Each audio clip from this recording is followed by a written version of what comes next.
Kita masuk ke tutorial bagaimana melakukan penginputan penjualan bebas ya.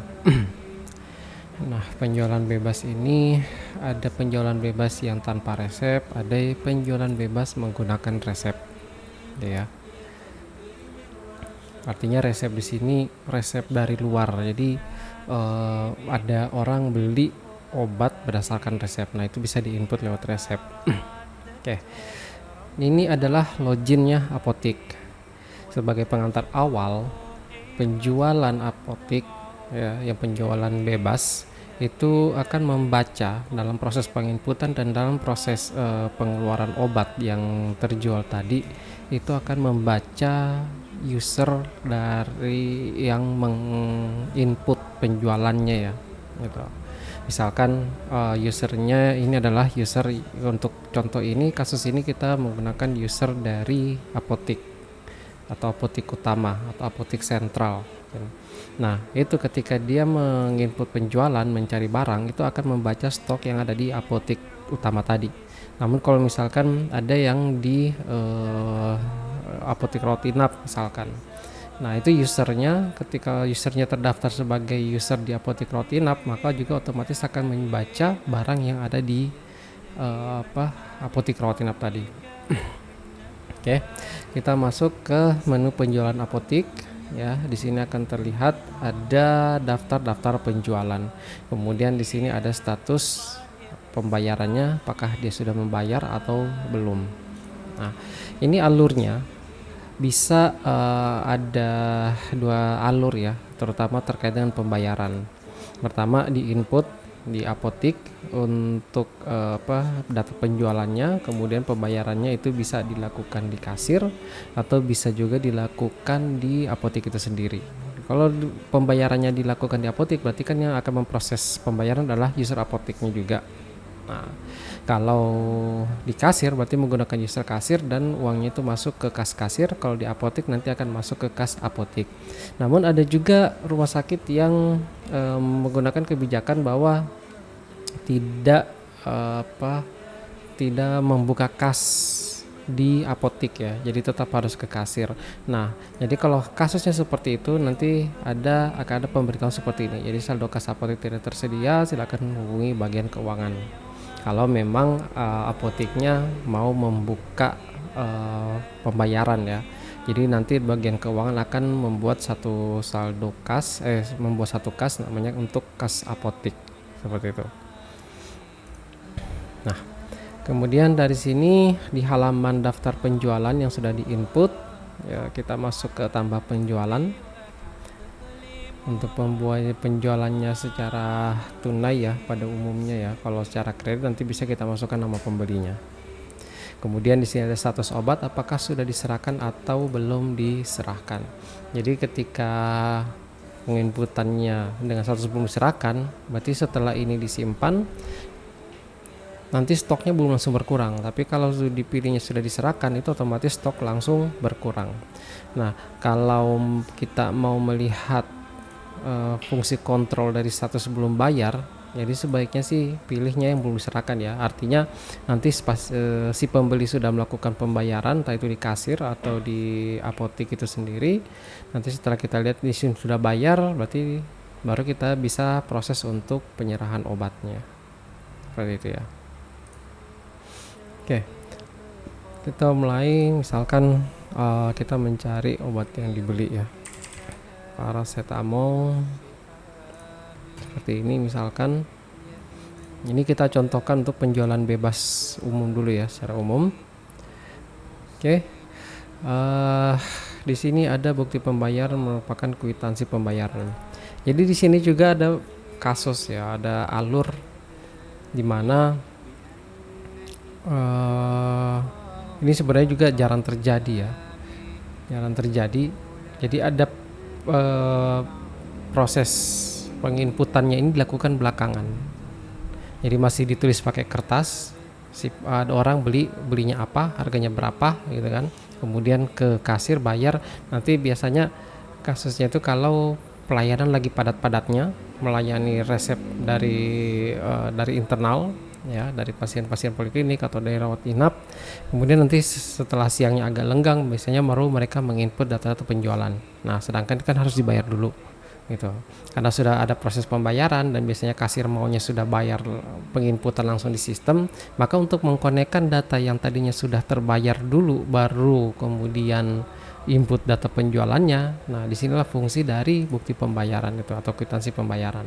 Kalau memang kasusnya seperti itu, nanti kwitansi ya yang didapatkan nomornya dari sistem itu kan bisa ditulis di catatan tadi. Nah, nanti si apotek akan mencari di sini nomornya seperti itu, sehingga setelah ini disimpan nanti akan terkoneksi secara otomatis antara data penjualan dengan data pembayaran, sehingga di sini statusnya bisa langsung sudah terbayar seperti itu. Tapi itu jarang ya, mungkin di beberapa rumah sakit saja. Secara umum data penjualannya juga harus diinput supaya nanti kasir tidak kebingungan untuk melakukan pembayaran. Oke, di sini sudah paracetamol 1 botol ya, harganya 8.000, mau diserahkan pembelian secara tunai. Nah, ini kemudian kita klik simpan. Data berhasil. Ini kalau mau mencetak entah itu struknya atau nanti bukti pembeliannya ya. Kemudian kita masuk ke daftar penjualan. Nah, di sini ini ada karena ini memang statusnya belum diserahkan, jadi ada tombol serahkan obat. Nah, bisa sebenarnya diserahkan meskipun statusnya belum bayar. Jadi ini sekali lagi disesuaikan dengan SOP. Ya, disesuaikan dengan SOP, maunya harus bayar dulu. Oke, berarti nanti harus melakukan pembayaran. Atau kalau misalkan harus serahkan obat dulu tanpa bayar, mungkin bisa seperti itu, jadi ya sudah bisa serahkan obat. Nah, ini kita langsung aja contohkan, misalkan pembayarannya sudah dilakukan, nanti di sini statusnya akan berubah menjadi sudah bayar. Kita bisa langsung serahkan obat ya. Kemudian ya setelah berhasil, kita lihat ya stoknya ya, stok farmasi, stok barang tadi paracetamol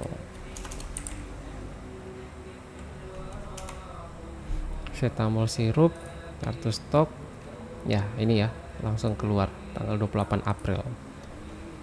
Penjualan apotek dengan kode sekian. Oke. Kemudian kita misalkan contohkan lagi penjualan yang ada pembayarannya di kas apotek ya. Ini kita masuk dulu dengan akun keuangan.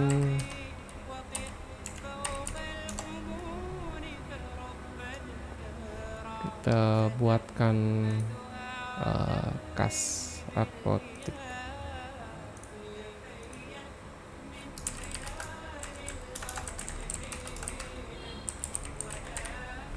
Saldo akhirnya 0 rupiah aja.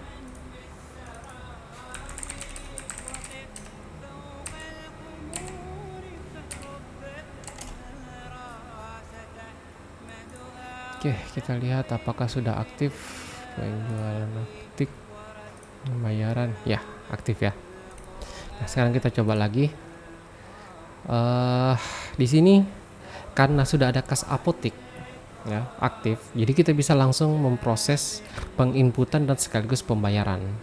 Jadi kalau memang seperti itu, ini akan lebih mudah kalau kita pilih sudah diserahkan ya. Ini kita ganti lagi misalkan ke paracetamol tablet, pembelian 1 strip ya, harganya 8.000. Kemudian mungkin ditambah dengan tadi paracetamol sirup atau ya paracetamol sirup aja sebanyak 6.000, jadi totalnya 16.000 ya. Oke, kas apotek sentral untuk penjualan apotek telah diterima dari pembeli obat untuk pembayaran obat. Oke, jadi ini sudah diserahkan, kemudian klik simpan setelah berhasil ya. Ini yang tadi ya.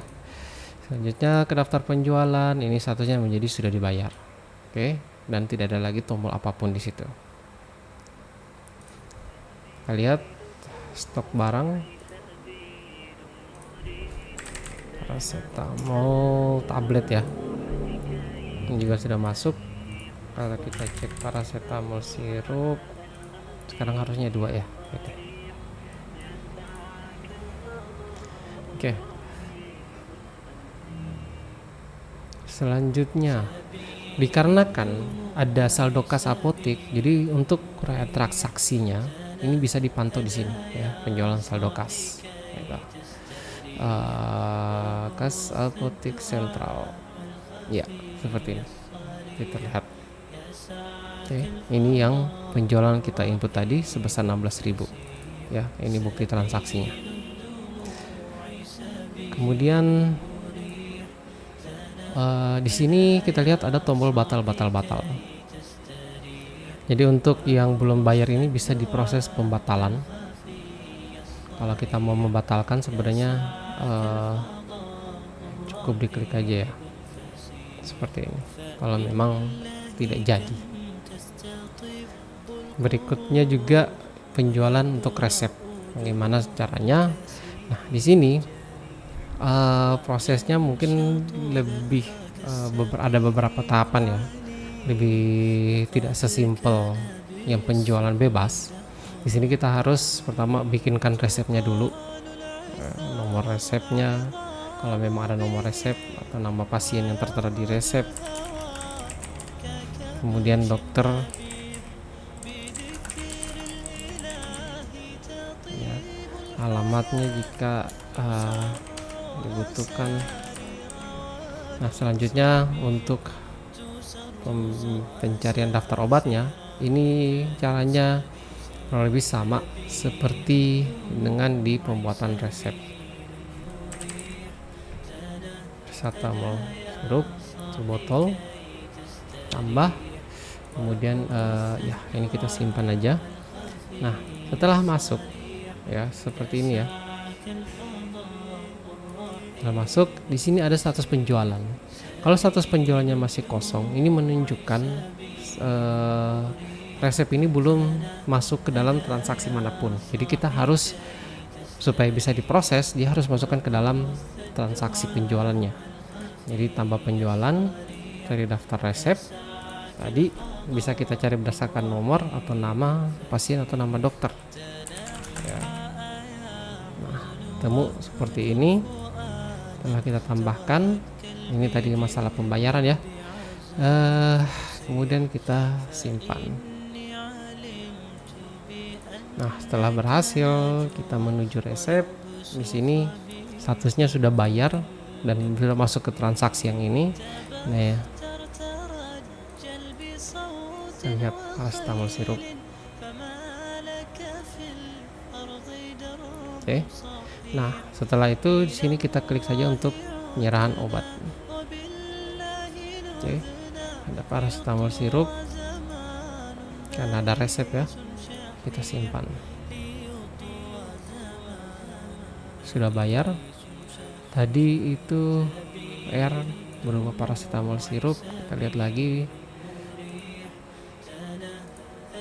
Paracetamol sirup atau stoknya. Ya, ini ya. Resep atas nama pasien untuk penjualan nomor sekian. Oke. Untuk penjualan paket farmasi ini sebenarnya sama seperti resep tadi ya. Cuman ya seperti penjelasan juga paket farmasi yang ada di sini ya. Nah, ini cuman lebih ke untuk mempermudah saja. Jadi sudah terisi beberapa item-itemnya, jadi tinggal diproses. Nanti sama alurnya harus dimasukkan ke dalam penjualan apotik ya, kemudian dicari di sini nama, nomor resep atau nama dokter. Oke, sekian untuk pembahasan terkait penginputan penjualan apotik, penjualan umum, resep luar dan paket farmasi. Terima kasih.